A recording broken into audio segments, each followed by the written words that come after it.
For LMUWrestlers.com, I'm Scott Earl, joined by Director of Track and Field, Rochelle Black. Coach, it's finally time for the inaugural Southland Conference Indoor Track and Field Championship. How's the team feeling? How are you feeling heading into that meet?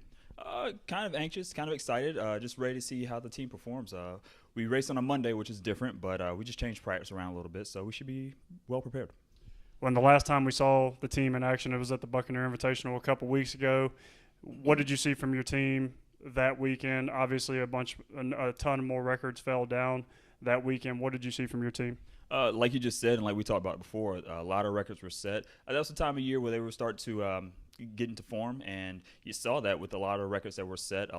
We talked earlier, we had 41 personal bests set this year, set or tied this year. We had 25 school records set or tied. So they're doing pretty well. They're showing what we knew that they were capable of doing. And obviously, it has been a while since that meet finished up. What's kind of been the preparation like? What have you guys been up to since that meet ended? Strictly training. Right now, with this meet coming up, it's not a matter of giving them a lot of rest. It's just every time we do run, we make sure it's at a very high intensity. Well, and with it being a one-day meet, we talked about this on the podcast a couple weeks ago. You know, how are you preparing for that? How are you preparing the team for just the intensity of a one-day meet? Well, the thing with a one-day meet is that as soon as they start racing their first event, they pretty much are up until the meet's over. And it's going to be about a 6-hour ordeal. So we have a lot of sprinters, especially, that are used to that. Our distance runners, they really are still going to run one, maybe two events. But our sprinters are the ones that are really, it's going to take a bigger toll on them. All the same, going to a meet like at Roanoke, where it was virtually a one-day event for them, and even going to ETSU both times, they're used to running multiple events in one day. Well, and then from the time it gets going at 10 a.m. until those relays finish up about 6:30 that night, it's going to be a full day of events for Lincoln Memorial. Kind of what are you looking forward to the most? Who are you looking forward to seeing competing the most? Coach Donahue and I both have relays that we think will do pretty well. On the men's side, the men's DMR, we haven't run it at all this year, but I think we can do pretty well. When I say that, I mean I think we can get top three. Coach Donahue thinks we have a really good chance of getting even higher than that. In regards to the women's side, the women's 4x4, which just set a school record at our last meet, they're ranked second in the conference. So want to see if they can contend for a first.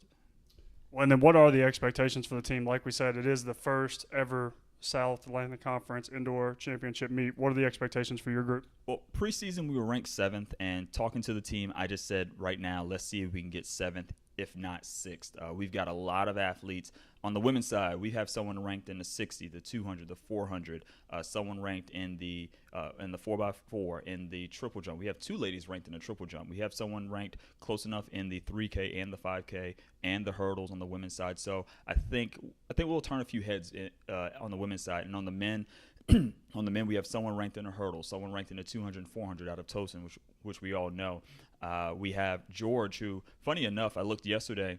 He ran 15:40, I believe, in the 5K at ETSU, and that's right off his outdoor and overall personal best. And that was pretty much a glorified workout. So I really think he's about to turn the corner there. Coach Donahue is really excited about what he's capable of doing. So overall, I think we're gonna surprise a few people. I know the kids will be surprised with their performances. Well, and with it being a championship meet and the first time competing in a couple weeks, what is the message to the team this week? Just as it should be every time, compete. Times don't matter so much at this meet as much as just beating someone that's ahead of you. So as long as we actually go out there and do what we've been training since for our cross-country and distance runners since July and August, and for our sprinters, the jumpers, and hurdlers ever since September, if we just do what we've been doing so far, I think we'll do pretty well. Well, the inaugural Southland Conference Indoor Track and Field Championship gets underway on Monday, and it completes on Monday, a one-day event. Stay tuned to LMUWrestlers.com for all the information regarding that event. For Rochelle Black, I'm Scott Erlin, and this is LMUWrestlers.com.